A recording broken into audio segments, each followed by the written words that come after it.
Hello, good morning, good afternoon and good evening to all my dear students. कैसे हैं आप सभी? उम्मीद करता हूं आप सभी बढ़िया होंगे। सो गाइस, मैं हूं सुनील और स्वागत करता हूं एक बार फिर से आपके इस अपने यूट्यूब चैनल के ऊपर। सो गाइस, पिछली क्लास में हमने रीजनिंग की कोडिंग डिकोडिंग की क्लास शुरू की थी। आज हमारी क्लास नंबर 2 रहने वाली है कोडिंग डिकोडिंग के ऊपर। सो गाइस, पिछली क्लास में हमने कोडिंग डिकोडिंग को जाना, किस तरह से क्वेश्चन आते हैं इसमें, और साथ ही साथ हमने बताया कि क्वेश्चन करने के लिए इसका बेसिक जो हमें बेस स्ट्रॉन्ग करना है वो क्या चीज़ है। ठीक है गाइस, आपको बताया मैंने कि कोडिंग डिकोडिंग के क्वेश्चन करने के लिए आपको अल्फ़ाबेटिकल जो लेटर्स हैं उनके नंबर्स आपको याद करने पड़ेंगे, ताकि अगर आपको कोडिंग डिकोडिंग के क्वेश्चन करने हैं तो वो तो आपके लिए ज़रूरी रहने वाले हैं। सो गाइस, उसी को देखते हुए हमने आपको पिछली क्लास में क्या किया, जितने भी A to Z जितने भी लेटर्स थे उन सभी के आपको क्या करवाए, नंबर्स याद करवाए। और आज हम उसी को आगे बढ़ते हुए आज हम चलेंगे उसके आगे और करेंगे कुछ क्वेश्चंस के साथ साथ थोड़ा सा बेसिक भी रहा है वो भी हम कंप्लीट करेंगे। क्लियर है? सो गाइस, क्लास के लास्ट में मैंने आपको क्वेश्चंस दिया था और आप सभी ने, उम्मीद आप सभी ने जो मतलब आपको होमवर्क दिया था मैंने, वो सभी ने आपने कर लिया होगा उम्मीद करता हूँ, क्योंकि मैंने कमेंट सेक्शन में आपने पढ़ा तो कुछ ही बच्चों ने आपके कमेंट्स जो हैं वो आपने हमें दिए कि हमने अपना होमवर्क कर लिया है। तो उम्मीद यही करता हूँ कि जो जिन्होंने कमेंट नहीं किए हैं वो उन्होंने भी अच्छे से कर लिया होगा। ठीक है, इससे हमें भी थोड़ा सा कॉन्फिडेंट मिल जाता है कि आप हमारे लेक्चर्स को अच्छे से समझ रहे हो और आपको भी फ़ायदेमंद हो रहे हैं कहीं ना कहीं। क्लियर है? सो गाइस, कल हमने जैसे लेटर्स की नंबरिंग पढ़ी। ठीक है, सो इसमें थोड़ा सा एक और देख लो। जैसे फॉर एग्जांपल मैं नंबरिंग लिख रहा हूँ यहाँ पे ABCDEFGHIJKLMNOPQRSTU, नीचे लिख रहा हूँ VWXY और Z। ठीक है, ए से लेके Z तक हमने नंबरें लिख दी, सॉरी लेटर्स लिख दिए। उसके बाद आपने कल सीखा कि इसके नंबर पोजीशंस क्या है, कौन सा लेटर कौन सी पोजीशन पे आता है, उसके नंबर क्या है। बट आज हम क्या करेंगे, एक होते हैं इसके नंबर्स और एक होते हैं इसके ओपोजिट्स। ओपोजिट्स में क्या होता है, फॉर एग्जांपल इनकी मैं नंबरिंग लिख रहा हूँ 1 2 3 4 5 6। गाइस, अगर मैं इसको उल्टी साइड से पढ़ूँ, इसको अगर मैं उल्टी साइड से पढ़ूँ, अगर तो मैं सीधे से चलूँ यानी कि राइट टू यहाँ से लेफ़्ट टू राइट जाऊँगा अगर मैं, ठीक है, स्टार्टिंग से पढ़ूंगा तो यहाँ पे नंबरिंग आएगी 1 2 3 4 5 6। अगर मैं राइट से लेफ्ट साइड आऊँ, उल्टी साइड से आऊँ, तो यहाँ पे नंबरिंग आएगी 1 2 3 4 5 6, इस तरह से चलेगी। ठीक है, और यही जो नंबर्स होते हैं इन्हीं को हम बोलते हैं ऑपोजिट। कैसे? जैसे शुरू से हम करें तो फर्स्ट नंबर पे क्या आता है ए, और उल्टी साइड से करें तो पहले नंबर पे क्या आता है जेड। इसका मतलब ए और जेड जो है आपस में क्या हो गए, ऑपोजिट्स हो गए। क्लियर है? ये बहुत ज़रूरी है ये भी, क्योंकि क्वेश्चंस में मैक्सिमम टाइप आपको देखने को मिलेंगे क्वेश्चंस में कि रिपीट और ऑपोजिट्स जो हैं उसी के आगे पीछे करके कोडिंग डिकोडिंग वाले क्वेश्चंस बने हुए हैं। ठीक है, अब देखो बी का, जैसे देखूं कि यहाँ पे दूसरे नंबर पे बी है तो उल्टी साइड से दूसरे नंबर पे क्या है, वाई। इसका मतलब वाई और वी जो है वो आपस में क्या है, ऑपोजिट्स हैं। क्लियर है? इसी तरह से अगर हम सी की बात करेंगे तो यहाँ पे तीसरे नंबर पे सी है, इसी तरह से तीसरे नंबर पे एक्स है, तो सी और एक्स आपस में क्या हो जाएंगे, ऑपोजिट। तो क्या हम इसको याद रख सकते हैं ऐसे? बिल्कुल नामुमकिन हो जाएगा कि अगर हम पहले लिखेंगे फिर इसको देखेंगे। क्लियर है? क्योंकि हमने अगर क्वेश्चंस करने हैं, जल्दी से करने हैं, कोई बड़े एग्जाम को क्रैक करना है, तो भाई इसको तो आप अच्छे से करना पड़ेगा। तो इसके लिए भी आपको एक ट्रिक बताएंगे थोड़ी सी, उसको करोगे तो वो करने से आपके ये भी आपके आसानी से याद हो जाएंगे। आप लेटर देख के आपको पता चलेगा कि इसका क्या है। जैसे आई का ऑपोजिट क्या आता है, आई का ऑपोजिट आता है आर। कैसे याद हो वो आपको सिखाएंगे। ठीक है, जैसे आपकी नंबरिंग आपने अच्छे से याद कर ली, कमेंट सेक्शन में आपके अच्छे से अच्छे कमेंट देखे हैं मैंने आपके, और उससे हमें कॉन्फिडेंट भी मिलता है कि आपको अच्छे से समझ आ रही है, कि सभी ने बोला फैंटेस्टिक आइडिया है, पहली बार सीखा है कुछ, तो अगर पहले आगे पीछे कुछ और सीखा है उससे भी ये बेस्ट तरीका है। उसी तरह से आज हम इसके ऑपोजिट भी सीखेंगे। जैसे देखो आई का नंबरिंग क्या है, यहाँ पे आई की नंबरिंग 9 होती है, उल्टी साइड से 9 देखे तो वो कहाँ पे आता है, वो आता है आर पे। देखो यहाँ तक कितना हो गया, यहाँ तक 5 हो गया, ये 6 ये 7 ये 8 और ये देखो 9 नंबर पे आर आ गया ना। ठीक है, इसी को हम सीखेंगे आज। सो गाइस, इसके लिए आपको 12 या 13 वर्ड आपको याद करने हैं, जैसे हम करते हैं ना A for apple, B for ball, इसी तरह से हम 12 वर्ड याद करेंगे और आपके सारे के सारे ऑपोजिट निकल जाएंगे। क्लियर है? कैसे? सबसे पहले आप लिखोगे आज़ाद, ए फॉर आज़ाद, इस तरह से। क्या? ए फॉर आज़ाद, आज़ाद में क्या है? ए का ऑपोजिट क्या है? जेड, ये तो सभी को पता चल जाएगा। आगे बी फॉर बॉय, बॉय में क्या है? बी का ऑपोजिट क्या है? वाई, इस तरह से। क्लियर? आई होप सभी को अच्छे से समझ आ रही होगी। आगे है कोरेक्स, सी फॉर कोरेक्स, कोरेक्स आपको पता होगा वो जो कफ सिरप होती है उसी को हम बोलते हैं कोरेक्स, ठीक है। तो कोरेक्स में यहाँ पे क्या आ रहा है? सी का ऑपोजिट आ रहा है एक्स। आगे हम बात करें ड्यू, ड्यू कौन सी? माउंटेन ड्यू आप लगा लो, डी फॉर ड्यू, डी में डी का ऑपोजिट डब्ल्यू। क्लियर है? उसके बाद भाई ये वर्ड जो है ना, ये वर्ड ये आपको बड़ी ऊंचाइयों तक लेके जाता है, चाहे आप पढ़ने की बात करो, चाहे आप आगे पीछे जो भी आपके दिमाग में आ रहा है वही, ठीक है। ये बड़े काम की चीज़ है। कहाँ पे? यहाँ पे देखो, एल और ओ आपस में ऑपोजिट है, वी और ई आपस में ऑपोजिट है, इसमें 2 निकलते हैं। अभी हमें क्या चाहिए था? ई, यानी कि ई से लव, ई में क्या ऑपोजिट है? ई का ऑपोजिट है वी। यहाँ तक हो गया, ई तक हो गया। अब एफ के लिए हम लिखेंगे फादर अंकल। क्या लिखेंगे? फादर अंकल, दोनों भाई हैं फादर अंकल। फादर अंकल में एफ का ऑपोजिट आ गया यू। अगर बात करें जी का भी बिल्कुल इजी है, जीटी रोड। जीटी रोड के बारे में सभी ने सुना होगा, काफ़ी सारे सॉन्ग में भी फेमस है जीटी रोड। जीटी रोड की अगर फुल फॉर्म देखी है तो जीटी रोड की फुल फॉर्म है ग्रैंड ट्रंक रोड, ठीक है। तो जीटी रोड में क्या आ जाएगा? जी का ऑपोजिट आ रहा है हमारा टी। अगर इससे भी आपको कोई सिंपल दिखते हैं कि इससे वो ईजियाँ आप उससे भी याद कर सकते हो और हमें कमेंट सेक्शन में भी बता सकते हो कि सर इसका हमें ये इजी लगा है, तो हम वो ही कर सकेंगे, ठीक है। तो इसमें यही होता है कि जो वर्ड आपको इजी लग रहा है वो आप कर सकते हो। बाकी मेरे लिए ये इजी थे और मैंने आपको ये वाले करवा दिए, ठीक है। अब देखो, जीटी रोड के बाद आएगा आपका हाई स्कूल। हाई स्कूल में आता है एच का ऑपोजिट एस, एच का ऑपोजिट आता है एस। क्लियर है? यहाँ तक हो गया। आगे हाई स्कूल के बाद आएगा इंडियन रेलवे।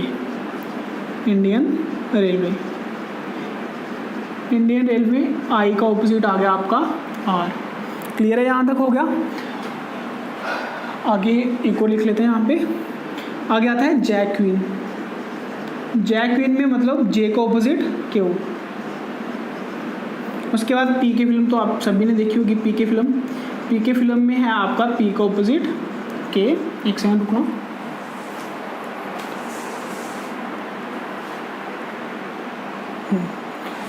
तो गाइस नीचे आपका थोड़ा सा दिखेगा नहीं, तो आप यहाँ तक देखो, ये का जैक्वीन था। आगे पीके का मैं ऊपर लिख रहा हूँ यहाँ पे, या इसको मिटा दे रहा हूँ, ठीक है। इसके ऊपर 2-3 मिटा देते हैं, यहीं पे लिखते हैं हम। यहाँ तक हो गया होगा, ठीक है। जैक्वीन का सभी को पता चल गया, जे का ऑपोजिट क्यू है। उसके बाद पीके हमने लिखा, पीके फिल्म। यहाँ से पी से पीके फिल्म में आपका पी का ऑपोजिट क्या आएगा? इस साइड से चल रहे हैं ना, के का ऑपोजिट पी और पी का ऑपोजिट के, दोनों ऑपोजिट हैं तो आपस में वही आएगा। जैसे न्यू का ओल्ड होता है, ओल्ड का न्यू होता है, इसी तरह से ऑपोजिट है तो दोनों आपस में ऑपोजिट हैं। क्लियर है? की हो गया। उसके बाद भाई एल का मैंने पहले ही बता दिया, लव, यानी कि ओ का ऑपोजिट एल और एल का ऑपोजिट ओ और वी का ऑपोजिट ई, यहाँ से दोनों निकलते हैं। आगे एल तक हो गया। आगे एम का रखना है आपने मैन से एम का ऑपोजिट एन। बस ये आप ये वर्ड याद कर लो, 12 सारे के सारे ऑपोजिट आपके निकल जाएंगे। क्वेश्चन अगर डिफ़िकल्ट से डिफ़िकल्ट भी होगा, सिर्फ अगर आपको ये चीज़ पता है, आप बिना पेन लगाए आप इस क्वेश्चंस को कर सकते हो आसानी से। ये मेरा आपका कॉन्फिडेंस है, आपको बता सकता हूँ, 100% एश्योरिटी है कि अगर आप इनको अच्छे से याद कर लो। याद करना क्या, 1-2 बार पढ़ोगे अपने से याद हो जाएगा, ठीक है। अभी आपने लिख लिया होगा अपनी नोटबुक के ऊपर अच्छे से, अगर नहीं लिखा है तो बीच में वीडियो पीछे करके रोक के आप अच्छे से इसको लिख सकते हो। क्लियर है? सो अभी मैं इसकी करवाऊंगा थोड़ी सी प्रैक्टिस, फिर हम चलेंगे क्वेश्चंस के ऊपर कि कोडिंग डिकोडिंग के क्वेश्चंस आते किस तरह से हैं। क्लियर है? अच्छा, कैसे बताया? ए फॉर आज़ाद, ए का opposite Z, B for boy, B में वाई, कोरेक्स, सी में एक्स, ड्यू का डी फॉर ड्यू। आगे हम चलते जाएंगे, डी का ड्यू, ई का लव आता है, फादर अंकल, फिर उसके बाद जीटी रोड, जी से एच के बाद हाई स्कूल, आई का इंडियन रेलवे, जे का जैक्वीन, उसके बाद के का पी के फिल्म, उसके बाद एल का फिर से लव आ गया और एम का मैन। बस ये आपको 12 वर्ड आपने याद रखने हैं। कुछ तो आपको लिखते लिखते ही याद हो जाएंगे, कुछ क्या मैक्सिमम 80-90% आपको लिखते लिखते ही याद हो जाएंगे। बाकी अगर आप एक बार फिर से उसको रिवाइज करोगे तो सारे आपके आसानी से याद हो जाएंगे। क्लियर है? अभी हम बात करते हैं कोडिंग डिकोडिंग के क्वेश्चंस की।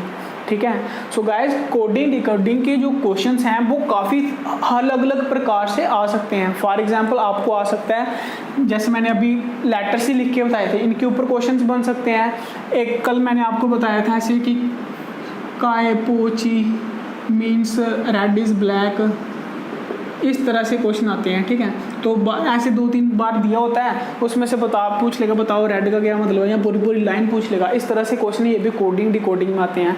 मैट्रिक्स ये के जो क्वेश्चन है वो भी कोडिंग डिकोडिंग में आते हैं। फॉर एग्जांपल मतलब किसी चीज़ को भी कोड करना, चाहे वो नंबर हो, चाहे वो हो अल्फ़ाबेट, चाहे वो लेटर हो, चाहे वो हो वर्ड, वो सारे के सारे आपके किस में आते हैं, कोडिंग डिकोडिंग के अंदर। और हम इसी को कोडिंग डिकोडिंग एक्सप्लेन के साथ पूरा कंप्लीट चैप्टर हम यहाँ पे आपको पढ़ाने वाले हैं। क्लियर है?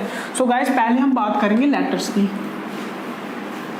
लेटर्स की बात करें तो इसमें आते हैं आपके टाइप 3 के क्वेश्चंस। ठीक है, लेटर्स के ऊपर जैसे हमने अल्फाबेटिकल लेटर पढ़े हैं, इनके ऊपर जो है आपके 3 टाइप बनते हैं। टाइप कौन कौन सा बनता है आपका, इसमें टाइप बनता है, पहले हम बात करेंगे तीनों टाइप के बारे में पढ़ेंगे, फिर हम एक एक करके उसके क्वेश्चंस करेंगे। क्लियर है? टाइप 1 में आपके आते हैं, फॉर एग्जाम्पल आपको एग्जाम्पल के साथ चलूंगा। ठीक है, एक एग्जाम्पल मैंने दे दिया आपको। एग्जाम्पल है आपकी क्लास। क्लियर है? क्वेश्चन है if in a certain language the word class is written as ALC, ये आपका है। क्लियर है? ऐसे क्वेश्चन है तो बोल देगा बताओ स्कूल का क्या आएगा, बताओ स्कूल का क्या आएगा। If in a certain language the word class is written as SSALC, so in that language the word school will be written as, that is your questions. So guys type 1 का क्या मतलब है कि आपका जो ऊपर दिया हुआ है ना गिवन, जैसे क्लास आपका जो वर्ड है उसका जो आंसर है वो क्लास में से ही निकल रहा है। कहने का मतलब जो भी क्लास में जितने भी लेटर थे वो किस में है, वो सारे के सारे इसमें है। टाइप 1 आपका ये है। क्लियर है? क्या कि सिर्फ इन्हीं लेटर्स को रिप्लेस किया है। ठीक है, उनकी पोजीशन को चेंज किया है। जैसे सी पहले नंबर पे था वो लास्ट पे चला गया, वो दूसरे पे था और सेकंड लास्ट में आ गया, जो सेंटर में था वो सेंटर में रहा, और जो 4th नंबर पे था वो ये यहाँ पे दूसरे नंबर पे आ गया। इस तरह से आपको क्वेश्चन को लेटर्स को आगे उसके रिप्लेस किया हुआ है, उसकी पोजीशन को चेंज किया हुआ है। ये आपका रहते हैं टाइप 1। गाइज अगर आप क्वेश्चन के टाइप पहचान लेते हो ना तो आप क्वेश्चन आसानी से कर लेते हो, क्योंकि फिर आपका जो दिमाग है उन्हीं टाइप के ऊपर जाता है कि इस टाइप में कैसे कैसे क्वेश्चन पूछ सकता है, इस तरह से हो सकता है। ठीक है, क्योंकि अगर आपको टाइप नहीं पता ना तो फिर आप धीरे धीरे एक एक करके सारे मेथड लगाते हो, फिर उसमें आपका टाइम जो है वो वेस्ट हो जाता है और फिर आपका जो है क्वेश्चन पेपर मुश्किल हो जाता है। ठीक है, मुश्किल उन्हीं के लिए होता है जो प्रैक्टिस अच्छे से नहीं करते हैं, जो अच्छे से उनको स्टडी मटेरियल नहीं प्रोवाइड होता है। क्लियर है?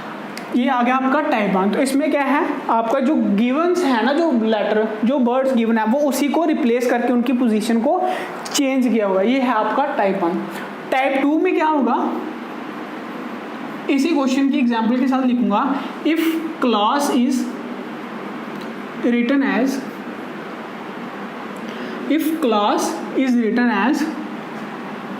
1 3 5 4 4। क्लियर है? ऐसे हो गया। तो बताओ मुझे सैक का क्या मीनिंग रहेगा। क्लियर है? कुछ भी वर्ड लिख दिया सिर्फ आपको समझाने के लिए, जब क्वेश्चन करेंगे फिर अच्छे से अच्छा करेंगे। क्लियर है? इसमें क्या हुआ कि जो क्लास थी उसका तो कुछ कोड दिया है। क्लियर है? जो क्लास थी उसका तो कुछ कोड दिया है, अलग अलग है, सेम नहीं है। क्या इसकी पोजीशन चेंज की हुई है? नहीं है। इसका मतलब टाइप 1 तो ये नहीं रहा। क्लियर है? इसका मतलब टाइप 1 तो ये नहीं रहा। अब देखो, लेकिन जो पूछा हुआ है वो इसी में से निकल रहा है। देखो निकल रहा है ना, SBC में है, ABC में है, CBC में।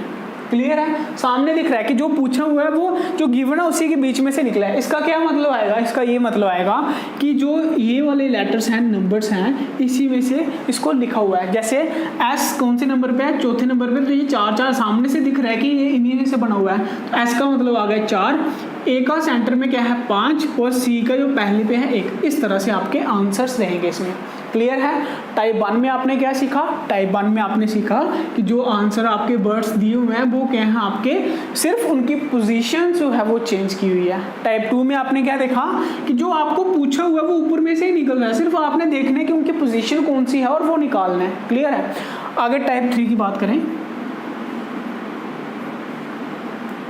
अगर हम टाइप 3 की बात करें तो इसमें क्या होता है, इसी की एग्जांपल लेंगे। जैसे कि CLASS क्लास है, क्लास को क्या लिखा हुआ है, क्लास को लिखा हुआ है इन्होंने DMBTT। क्लियर है। ऐसे तो बताओ स्कूल को क्या लिखेंगे। अब एक चीज़, टाइप 1 में क्या था, अगर क्लास इसमें दिख जाते हैं, पूरे के पूरे लेटर इसमें दिख जाते तो ये टाइप 1 होता, नहीं दिख रहे हैं इसका मतलब टाइप 1 तो नहीं है। दूसरी चीज़, अगर क्लास में से जो पूछो उसी में से निकल जाता, क्या ये इसी में से निकल रहा है, नहीं निकल रहा भाई। एच भी नहीं है इसमें, एस तो है, डबल ओ भी नहीं है इसमें, इसका मतलब पूरे लेटर नहीं है, तो ये टाइप 2 भी नहीं होगा। टाइप 2 भी नहीं है, इसका मतलब ये टाइप 3 वाला है। टाइप 3 में क्या होगा, सिर्फ जो हमने नंबरिंग पढ़ी है ना वो टाइप 3 के लिए, जो मेन आपका रहता है ना वो टाइप 3 ही रहता है। टाइप 1 और 2 में क्वेश्चन आने के चांस बड़े कम होते हैं। आ भी सकते हैं थोड़े मुश्किल वाले, वो भी हम करवाएंगे कि किस तरह से आ सकते हैं अगर आपको आने भी, लेकिन मैक्सिमम क्वेश्चन आपके इसी में आते हैं टाइप 3 में। क्लियर है। टाइप 3 में आपके ज़्यादा क्वेश्चन रहते हैं। इसमें क्या करते हैं, जो भी आपको नंबरिंग सिखाई, ऑपोजिट सिखाई, वो सारे के सारे टाइप 3 के लिए सिखाए हैं हमने। यहाँ पे देखो क्या किया है, सिर्फ और सिर्फ इसकी नंबरिंग चेंज की है। ठीक है, उसकी पोजीशन मतलब एक एक आगे पीछे करके लिखा, उसकी पोजीशन ही चेंज की, उसके नंबर्स के आगे वाले या पीछे वाले इस तरह से लिखे हुए हैं। तो इन सभी क्वेश्चन को करना कैसे, वो हम टाइप वाइज करवाएंगे। जैसे इसका क्या था, इसका पता हमें एक एक बढ़ रहा है। जैसे सी का डी लिख दिया, एल का एम लिख दिया, एक एक बढ़ा के लिख दिया। तो यहाँ पे क्या आएगा, एस के आगे क्या आता है टी, एच के आगे आता है आई, सॉरी सी रह गया बीच में, सी के बाद आता है डी, एच का आता है आई, ओ का आता है पी, फिर से पी, और एल का क्या आता है, एल का आता है आपका, एल के आगे आता है एम। तो ये आएगा आपका इसकी आंसर। गाइस आपको टाइप 3 जो थे वो तीनों के तीनों आपको अच्छे से समझ आ गई होगी, किस तरह से हमने बताया है कैसे कैसे आपके क्वेश्चंस आएंगे। क्लियर है यहाँ तक, आई होप सभी को यहाँ तक समझ आ गई होगी। तो पढ़ते हैं, हम स्टार्ट करेंगे आज हम टाइप 1 से। क्लियर है, इसको अच्छे से लिख लो, इसको देख लेना, नोटबुक के ऊपर लिख लेना कि टाइप 1, टाइप 2, टाइप 3 कैसे होते हैं, ताकि जब आप क्वेश्चंस करो आप तीनों टाइप ना देखने के बजाय देखोगे क्वेश्चन कौन से टाइप से, और उसी टाइप में आप अपना दिमाग लगाओ। क्लियर है।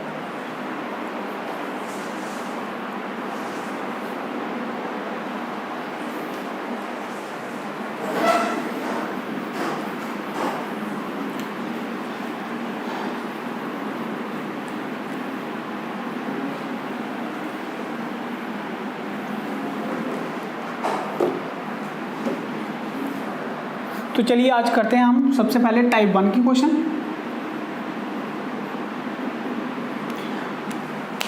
क्वेश्चन देखो आज का पहला आपका, जैसे क्वेश्चन नंबर 1 है आपका, JKSSB। चलो एक काम करते हैं, एक क्वेश्चन आपको कंप्लीट लिखवाते हैं, उसके बाद हम सारे क्वेश्चन डायरेक्ट करेंगे कि आपको क्वेश्चन किस तरह से आएगा। ठीक है, टाइप 1 है, टाइप 1 के क्वेश्चन देखो।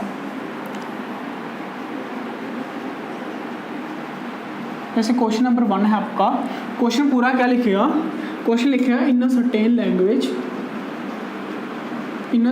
Language the word JKSSB is written as, JKSSB को लिखा हुआ है BSSKJ। So then in same language the word JKPSI will be written as, clear है? तो ये था आपका क्वेश्चन। क्या कि किसी एक लैंग्वेज में JKSSB जो वर्ड है उसको क्या लिखा जाता है? BSSKJ। तो बताओ उसी लैंग्वेज में JKPSI को क्या लिखा जाएगा? ये रहेगा आपका क्वेश्चन। क्वेश्चन हर बार आपका ऐसे ही रहेगा। थोड़ी सी लैंग्वेज चेंज है, आप हायर एग्जाम देने जा रहे हो तो लैंग्वेज तो आपको समझ आनी ही चाहिए कि वो पूछ क्या रहा है। क्लियर है? बट आगे आपके क्वेश्चंस क्या है, सिर्फ आपका क्या है कि JKSSB को J लिख रहा है तो बताओ JKPSI को क्या लिखेगा। तो करने का तरीका क्या रहने वाला है पहले आप वो देखोगे, ठीक है? करने का तरीका क्या है वो देखो पहले, आप पहले क्वेश्चन में देख लो, बाकी हर एक क्वेश्चन में आपने ऐसे ही करना है। क्लियर है? तो इसको करना है किस तरह से, जब भी कोडिंग डिकोडिंग का जब भी क्वेश्चन आए आपने क्या करना है, जिसका दिया हुआ उसको ऊपर नीचे लिख दो। जैसे JKSSB है ऊपर लिखा, इसका जो कोड है वो नीचे लिख दो, BSSKJ। अब ये देखो कि क्या ये सारे के सारे लेटर इसमें हैं, इसका मतलब ये टाइप कौन सा है? 1, टाइप 1 है। अब आपको इतना पता चल गया इसकी पोजीशन चेंज की होगी। पोजीशन किस तरह से चेंज की है वो देखो। J कहाँ चला गया? लास्ट। J चला गया आपका लास्ट, K उससे पीछे, S सेंटर में ही रहा, S इधर आ गया और B इधर आ गया, सामने दिख रहा है। अब यहाँ पे आपका आएगा, किसका पूछा हुआ है? आपको पूछा हुआ है JKPSI का, JKPSI का। तो यहाँ पे देखो अब J जो है वो लास्ट रहेगा, J आ गया इधर, K इसके पीछे, K यहाँ पे आ गया, P सीधा रहा, S इधर आ गया और I आ गए इधर। ये आएगा आपका क्वेश्चन। क्लियर है? हमेशा आपने पहले तो देखना है, देख के क्वेश्चन अगर आपका बिना पेन से निकल रहा है, सामने देखो भाई JKSSB सामने दिख रहा है तो JKPSI का क्या आएगा? ISPKJ। क्लियर है? देख के निकल रहा है तो ठीक है, अगर नहीं निकल रहा आपने पेन एंड पेपर से करना है तो आपका तरीका हमेशा ऐसे ही रहना चाहिए। अगर पहले तो आपकी फर्स्ट अप्रोच यही है कि आप पहले चेक देखो इसको, अगर क्वेश्चन निकल रहा है तो ठीक है, अगर नहीं निकल रहा है तो फिर से फटाफट आपने इस तरह से ही करना है हमेशा क्वेश्चंस को। क्योंकि अगर आप सामने करोगे ना तो फिर ऐसे लाइनें डालते ही रह जाओगे, पता नहीं चलेगा। ठीक है? लेटर्स के नीचे लेटर रखो और इसी तरह से इसको क्वेश्चंस को करो, आपके क्वेश्चन आसानी से निकलेंगे। क्लियर है यहाँ तक? नेक्स्ट क्वेश्चन देखते हैं हम। अब हर बार क्वेश्चन सेम रहेगा। क्लियर है कि इन सर्टेन लैंग्वेज इस तरह से ही रहेगा, सिर्फ हम जो पूछा हुआ वही चीज़ हम चेंज करेंगे बीच में। जैसे क्वेश्चन नंबर 2 है आपका कि अगर नोटबुक को मैं लिख सकता हूं ETONKOOB, तो बताओ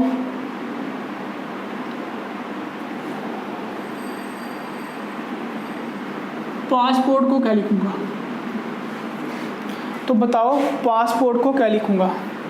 एक क्वेश्चन आपका ये है, 2-3 लिख रहा हूँ, फिर उसी के साथ एक ही साथ आपको करवाएंगे रिपीट। एक देर में आप अपने दिमाग से करते रहो, ठीक है? फिर हम अच्छे से सभी को समझाएंगे भी। लिखते लिखते देखते आओ। सेकंड क्वेश्चन है आपका, अगर एरोप्लेन को मैं लिख रहा हूँ, चलो बाद में पहले वाला लिखते हैं। अगर टेबल को मैं लिख रहा हूँ, ATBEL, तो बताओ चेयर्स को क्या लिखूंगा? 2 क्वेश्चन हो गए। Question number 3 aeroplane, question number 3 है एरोप्लेन को लिख रहा हूँ मैं, यहाँ पे एन लिखा ही नहीं बीच में एरोप्लेन में। एरोप्लेन को मैं लिख सकता हूँ AEOA, उसके बाद RPLN, AEOA RPLN। तो बताओ इस्टेब्लिशमेंट को क्या लिख सकता हूँ? ये हैं आपके क्वेश्चन। 2 मिनट का टाइम दे रहा हूँ, सभी निकालो, फिर मैं आपको अच्छे से समझाऊंगा कि किस किस से निकले हैं।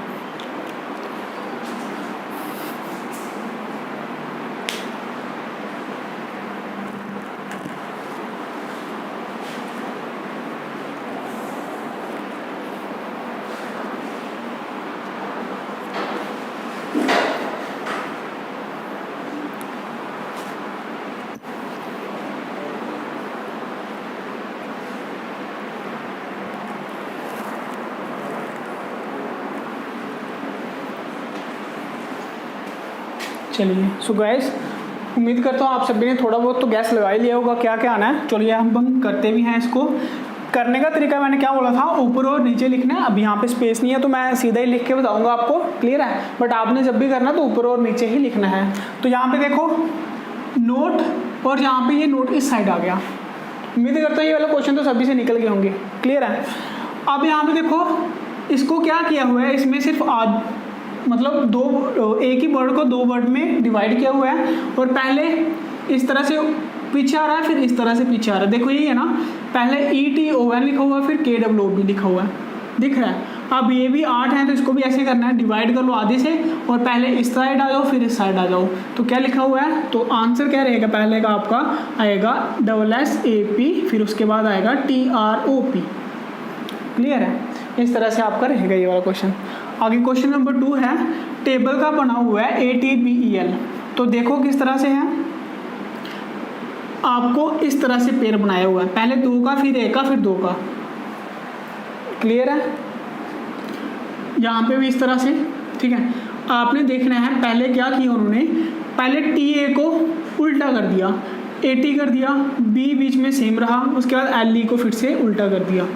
समझ आ गई आपको, पता चल गया होगा लॉजिक किस तरह से है। तो अब इसको चेयर्स को भी हम ऐसे ही करेंगे, चेयर्स को भी हम ऐसे ही करेंगे। क्या, पहले CH,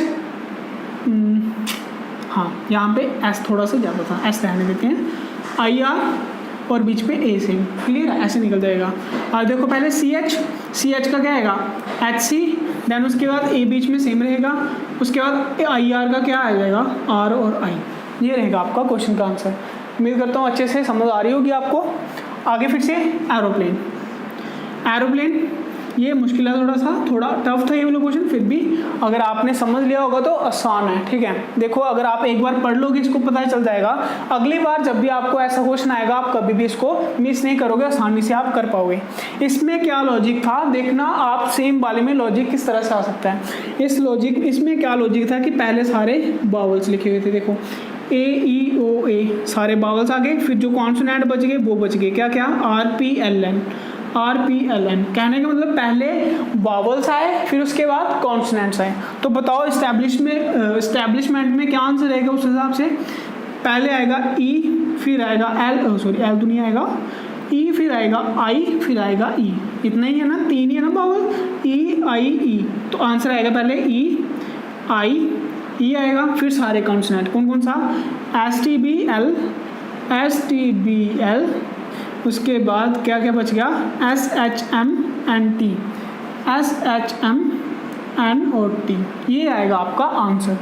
अगर दिख रहा है तो ठीक है, नहीं तो मैं बोल रहा हूँ तो आप आंसर अपने नोटबुक के ऊपर लिख सकते हो, क्लियर है। तो ये रहेगा आपका एरोप्लेन का आंसर।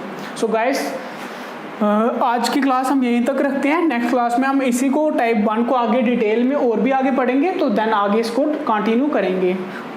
तो क्लास ख़त्म करने से पहले आपको एक छोटा सा होमवर्क के लिए थोड़ा सा एक क्वेश्चन दे देता हूँ, आपने वो करके कमेंट सेक्शन में हमें अपने आंसर देने हैं। जितने भी ये पढ़ रहे हैं ऑनेस्टली से सभी आप अपना क्वेश्चन करके इसका आंसर दोगे, ताकि हमें भी कॉन्फिडेंट थोड़ा सा आता रहे कि आप हमारे इस वीडियो से फ़ायदा ले रहे हो, आपको अच्छे से समझ आ रही है। तो गाइस आज का जो क्वेश्चन है वो है आपके लिए, फ्लैश लाइट